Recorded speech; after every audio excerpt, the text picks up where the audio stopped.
Hello everybody, ఈరోజు custard slice delete. ఈ sweet చాలా బాగుంటుంది, చేయడం కూడా చాలా ఈజీ. చిన్నపిల్లలు పెద్దవాళ్ళు అందరూ చాలా ఇష్టంగా తింటారు. దీన్ని ఎలా చేయాలో చూద్దాం. వైట్ బ్రెడ్ తీసుకోవాలి దీని కొరకి. తర్వాత ఇట్లా కార్నర్స్ కట్ చేసేయాలి. 4 సైడ్స్ కార్నర్స్ కట్ చేసేయాలి.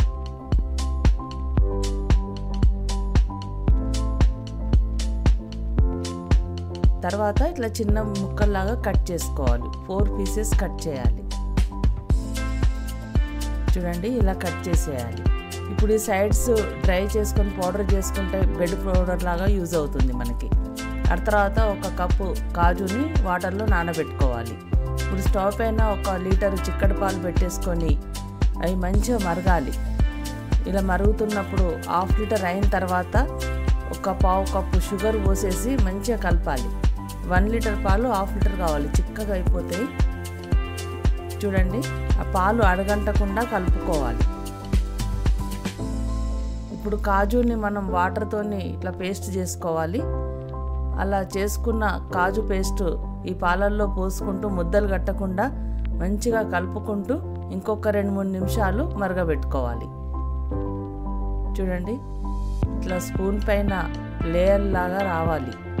మంచి చిక్కగా మరిగి రెడీ అయిపోతాయి. ఇప్పుడు కస్టర్డ్ చేసుకుందాం. మామూలుగా మనం కస్టర్డ్ ఎట్లా చేస్తామో అలాగే చల్లటి పాలల్లో 2 టేబుల్ స్పూన్ల కస్టర్డ్ పౌడర్ వేసి ముద్దలు కట్టకుండా మంచిగా ఇలా కలుపుకోవాలి.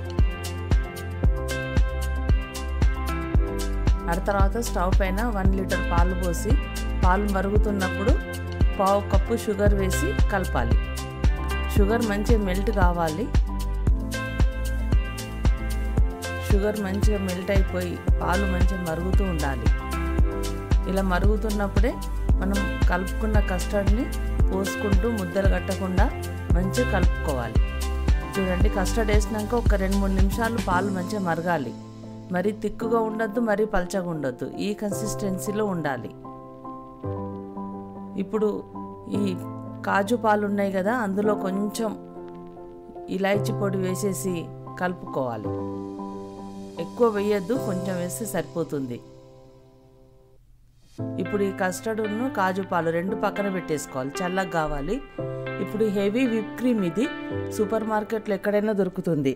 దీన్ని ఎలా చేయాలంటే ఫస్ట్ ఒక పెద్ద బౌల్ తీసుకొని అందులో ఐస్ వేయాలి.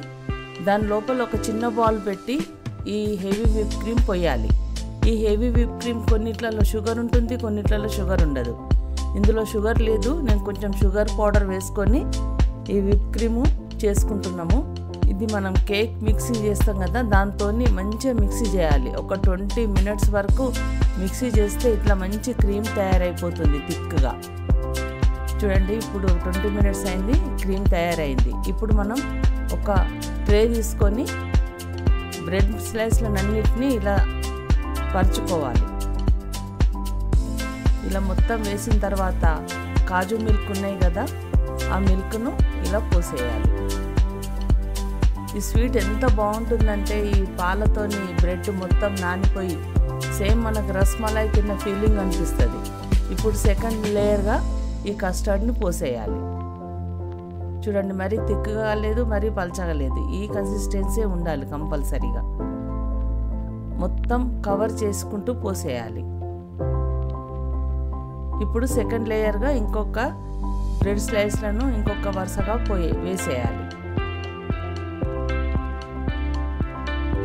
దానిపై నుండి మళ్ళీ కస్టర్డ్ మొత్తం పోసేయాలి. ఇప్పుడు ఈ విప్ క్రీమ్ని మనం కేక్ పైన పెడతాం కదా, అలాగే పెట్టేయాలి. ఇలా తీసుకుంటూ స్లోగా వీటి పైన పెట్టేసేయాలి.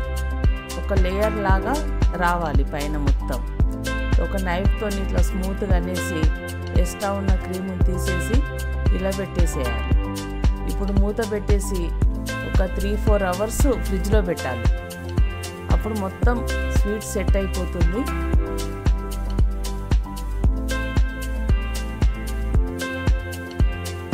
ఇప్పుడు 4 అవర్స్ అయింది, సర్వ్ చేసుకోవడమే. చూడండి, మంచిగా మొత్తం సెట్ అయిపోయి రెడీ అయిపోయింది. ఒక నైఫ్తోని ఇట్లా కట్ చేసుకొని ఒక ప్లేట్లో సర్వ్ చేసుకోవడమే. చూడండి, అడుగున జ్యూసీగా ఉండి చాలా అంటే చాలా బాగుంటుంది. ఇందులో బ్రెడ్ ఉందని మనం చెప్తే కానీ తెలియదు, అంత బాగుంటుంది.